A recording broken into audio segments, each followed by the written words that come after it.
the reason why we haven't enacted a number of these progressive policies that have been around and proposed for decades has been because of systemic issues and people blocking them. So I will say that thinking through strategy for January 2027 and all these cool bills that help improve affordability and increase the minimum wage and so on, like say those all get passed in the House, say they all get passed in the Senate, I can really foresee a world in which Trump is just like, whatever, you guys suck.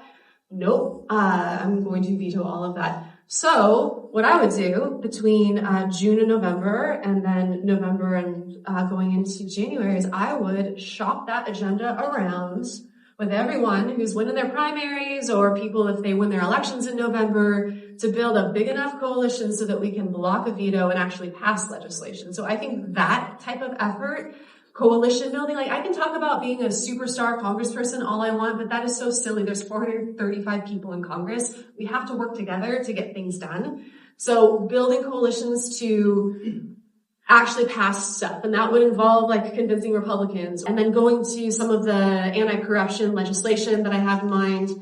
The biggest one is around ending congressional stock trading, because that's going to get Congress people who are, did you guys hear that quote from Mike Johnson the other day? Like, oh my gosh, like too bad, so sad. Like these poor Congress people living in poverty, they only make $175,000 a year. It's been frozen since 2009. We need to allow them to trade stocks with their insider trading knowledge so that they can afford to lead their lives.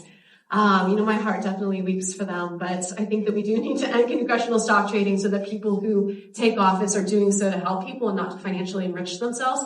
And then I think we can start to pass some of the policies. Otherwise, we're just going to ping pong back and forth like Democrat administration, Republican, and it's going to be all this whiplash as policies change back and forth.